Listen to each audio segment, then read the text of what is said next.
Welcome to Anderson Investing. Today we're going to be talking about the proper way to buy shares on Robinhood. Don't buy with market orders. You should almost never buy shares at market price, especially with a large quantity of shares. Instead, make a limit buy order. You will save a great deal compared to buying at the current market price. A limit order sets aside funds for when the share price drops down to the cost you are willing to pay for it, or rather, a price you expect it to drop to in the near future or even months down the road. Robinhood will trigger the limit order when it reaches your desired price. Stocks go up and down. What's the sense in buying even a small number of shares at the current price when you could save even a little bit on each share in the coming days or weeks?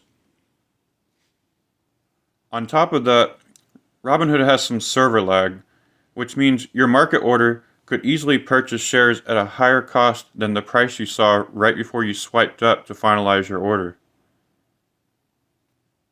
You could buy some shares just under the current price, like less than $1 under, and later on buy a larger amount when it dips lower. Without changing anything, it's set to market order by default. Here's how you do it. After hitting buy, select the drop-down menu in the upper right-hand corner where it says Shares, and then select Limit Order. Next, enter the maximum price you are willing to pay for those shares, or a price that you expect it to drop down to in the near future. Let's say $35.90 for these Pfizer shares. Then hit Continue. I usually use extended hours. Good for up to 90 days. 2 shares. Swipe up. And that limit order is entered in. When setting a limit buy order, my general rule of thumb is to look at a dipped price in the last week of the chart, a valley if you will, and price the limit order at that price, or 5 cents or so just under that price. Sometimes I go back more than a week.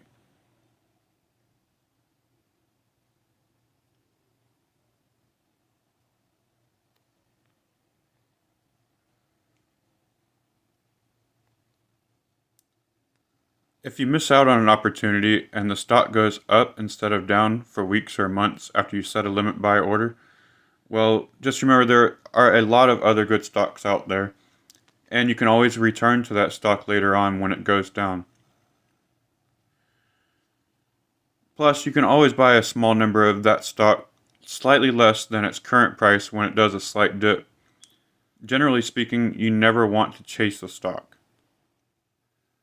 Also, don't sell at market price. Instead, make a limit sell order. One great thing is, your order could trigger at an even higher price than what you set the limit sell order at. This happened to my wife and I with Viking Therapeutics for several dollars higher per share than what we set the limit sell to. That concludes today's video. If you found this video helpful, please like and subscribe to see more videos about long-term investing, especially with dividend stocks. Have a great day.